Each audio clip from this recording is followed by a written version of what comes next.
342 years ago, Salem, Massachusetts was one of the colony's most prosperous merchant towns. From this town, people could make their fortunes through the booming trade industry. Salem truly was the land of opportunity.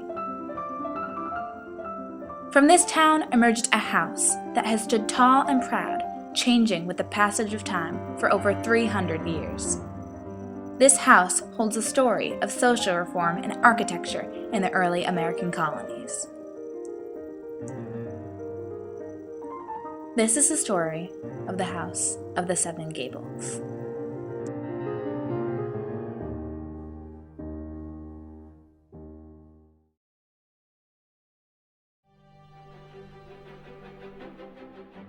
The House of the Seven Gables was built in 1668 by a wealthy merchant named John Turner.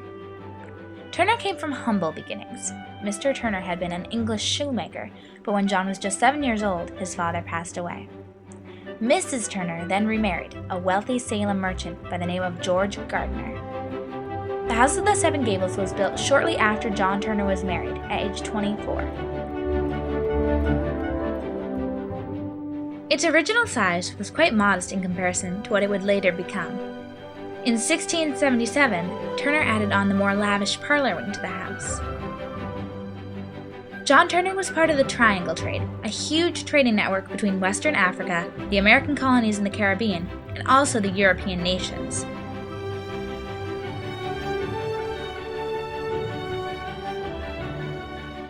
This was such a successful trade because each branch of the network provided something unique and desirable for the other branches.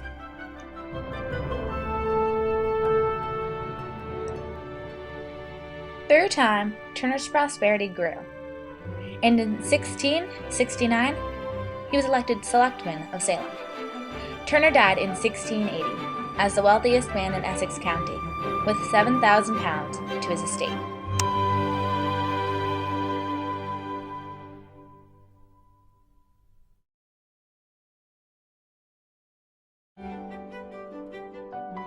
After his father's death, John Turner II became the master of this legendary house. Born in 1671, John Turner II was the wealthiest of the Turner family. Like his father, he was a merchant. However, he accumulated his wealth by establishing social connections with other prosperous merchant families in the area, as well as participating in the Triangle Trade. With his accumulating wealth, he added onto his father's house in 1710, updating the interior with luxurious commodities. Because of his notable economic status and involvement in British trade, John Turner II was elected to the Governor's Council in 1721. The acceptance of this job clearly marked him as a loyalist. John Turner II died in 1742 with unimaginable wealth to his name, leaving it all to his son, John Turner III.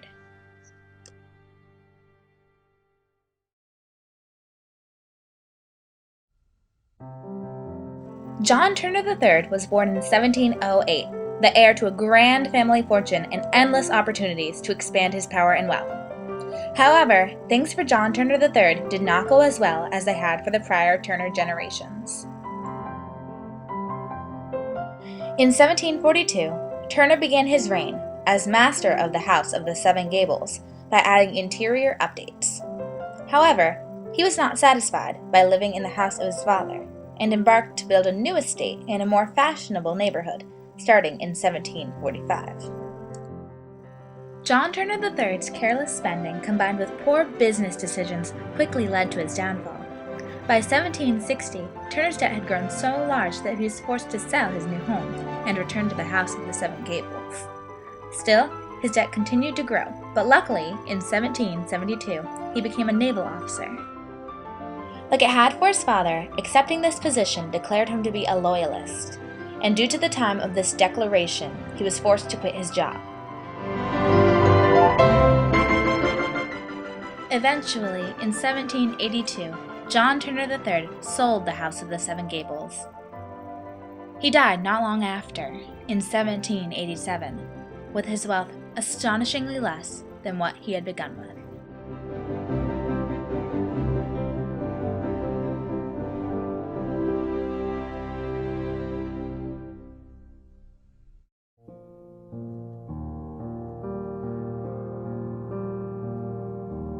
John Turner III's loss became Samuel Ingersoll's lucky find.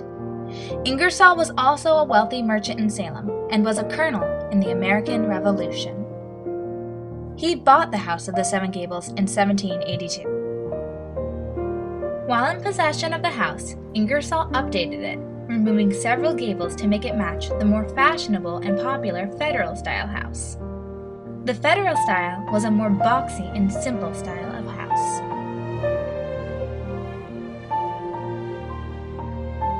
While at sea in 1804, Samuel Ingersoll and his son both died of yellow fever, leaving the House of the Seven Gables to his daughter, Susanna. This time period, it was not traditional for a girl to inherit a piece of property, but Susanna fought very hard to secure ownership of the house. Susanna was an extremely capable young woman, working in the real estate industry. Susanna was the cousin of the now famous Nathaniel Hawthorne, who wrote a book inspired by the tales that she told him about the house in its former glory.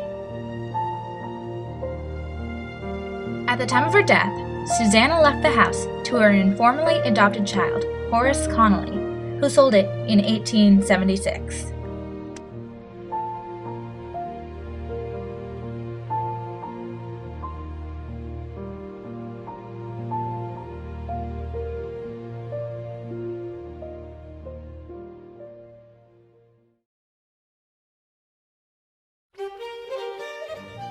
The next owner of the House of the Seven Gables was Henry O. Upton, who purchased the house in 1883 and was in ownership for 25 years.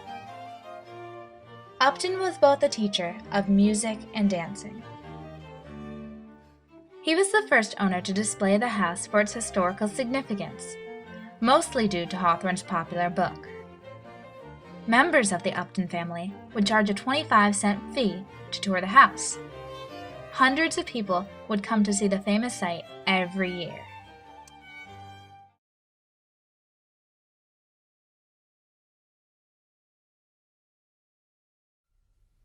Caroline Emerton, born in 1866, was the next to purchase the home from Upton in 1908. Emerton was part of a wealthy family, known at the time for their donations of money and time to others. She was one of the wealthiest women of Salem, but also was extremely accomplished. In Salem, she founded the House of the Seven Gables Settlement Association in 1884, which was made to improve the welfare of foreign workers. This program included holding classes for children in sewing, dancing, gymnastics, and handicraft. Emerton also wrote several books, including The Chronicles of Three Old Houses in 1935 and a preface to The House of the Seven Gables by Nathaniel Hawthorne in 1913. Along with her many accomplishments, Caroline Emerton was heavily involved in her community. It was a part of the Society for the Higher Education of Women and the Society for the Preservation of New England Antiquities. As the owner of the House of the Seven Gables, she restored the house to its prior glory, along with contractor Joseph Everett Chandler, who preserved its post-medieval and Georgian features to perfection. She also saved two other antique houses and added them to her property.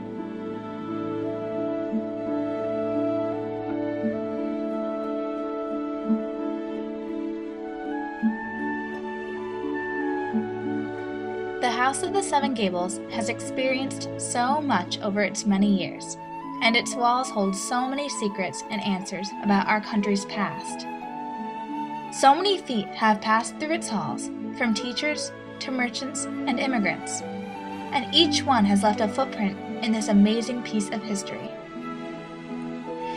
If it has survived this far, let us hope that the House of the Seven Gables continues to stand as a historical monument for many years to come, to teach people how many stories one house can hold.